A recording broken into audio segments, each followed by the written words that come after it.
Squinting in the sunlight, I saw a friendly-looking driver getting onto one of the buses that was parked at the stop. Her name is Theresa Lemke, and she ended up being our driver for the first leg of the trip on the number 4.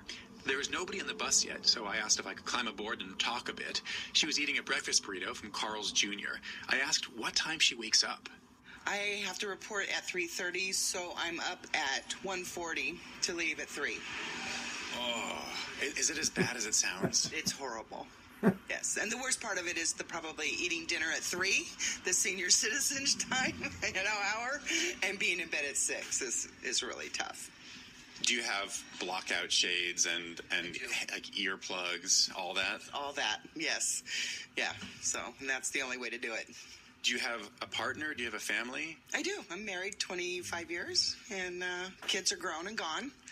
But I am now doing daycare for the first grandchild, So you get off from the bus route and then to take care of some grandkids? Well, no. Actually, I don't. During the week, I don't. On my days off, I do. But yeah, I'm off at 12:30 in the afternoon, and I go home and start a few chores and then eat dinner early and then off to bed.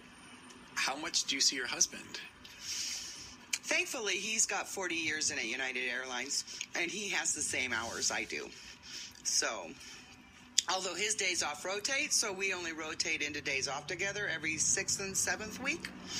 But at least we spend the week hours together. Oh, so you both have dinner at 3 p.m. and you both go to bed around 6 when other people are just maybe sitting down for dinner, right. or doing other stuff, driving home maybe. Right, exactly, yes.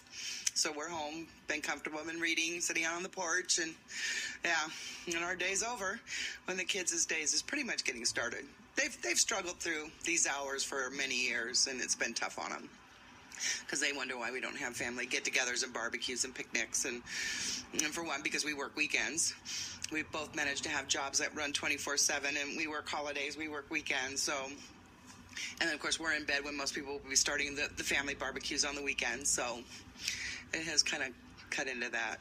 It sounds like a sacrifice. It has been. I mean, my husband's getting ready to retire. And then when I catch up to him and I can retire in a few years, it'll be nice that we can finally maybe have some family time. Because we've sacrificed our entire adult careers for our jobs as far as holidays and family. Is it worth it? Well, I mean, it's worth it. I mean, to have a roof over your head and food in your belly, and I mean, we make do. We have Christmas, the day before, the day after, and my son finally, the first Thanksgiving we had off a few years ago, was just amazed. Mom, we're having Thanksgiving on Thanksgiving, this year. What's the number 4 line like?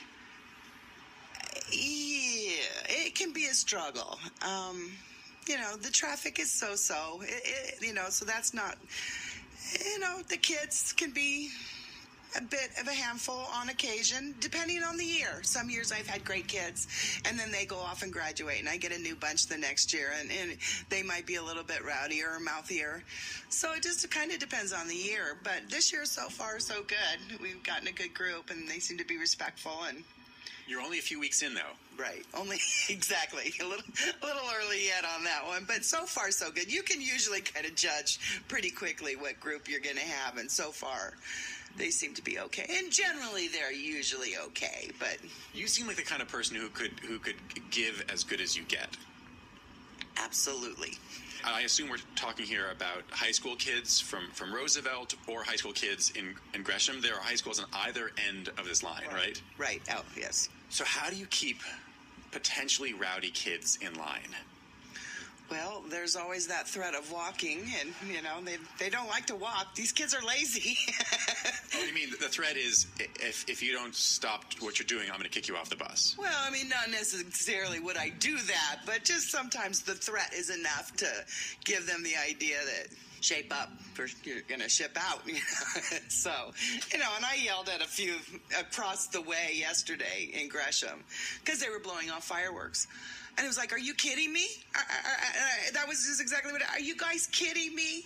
After what's going on and the cause of, of what's going on has been, and you have the nerve and the audacity to blow off fireworks. And they stopped. I mean, most of them, when an adult steps up, they behave, so it usually only takes, little warning, just a little bell to go off, and they settle down usually.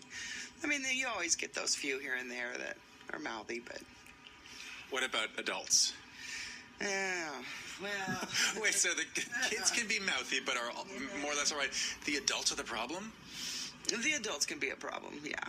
They can be a problem.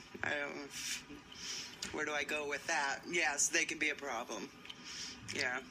Disrespectful, rude, obnoxious behavior. Quite a bit of the time when you get those people on the bus.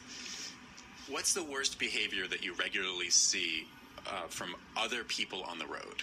Cell phone usage, absolutely. Every other car. And we sit up high in the bus so I can see it. We were just talking about it on the way in. And I kind of had said we shouldn't call cars anymore. We should call them killing machines, just to keep that prominent in your brain. That you're going to start a crusade. Let's change the word for what people drive around. Yeah, exactly. Because you take it for granted that you're just getting in your car and you're going to the grocery store. You want someone to say, I'm getting in my killing machine. Do you want anything? Right. Exactly. Don't you think? I'm taking the killing machine to the supermarket. Exactly. And don't you think that would keep it in your head and make you more aware that this is a pretty heavy vehicle and it could hurt you, and so therefore I need to stay safe and be aware, and let's call it a killing machine. So we're talking at, what time is it? It's like 9 o'clock. Oh man, we're so behind right now. Yeah, I'm really late. Oh, are you late? I haven't used the bathroom. Oh, go. Okay, that's fine. You go. Wait, so I've seen all the drivers who stopped here have gone to use the bathroom. Is there an official bathroom here? The laundromat has a bathroom that we pay them, I guess, to let us use. Oh, so there's a deal between Trimet and the laundromat. There's deals around town everywhere, yes, at ends of lines. I never knew that. Yes. I'm going to learn a lot today. Yeah, so, How is this one? This one is clean and good. Yeah, some not so much, but this one's good. And you'll see at some end of lines we just have an outhouse porta potty. Not so good at all, not even a little. But this one's fairly clean. Okay, I'll let you go. Thank you. All right, thank you. Have a good day.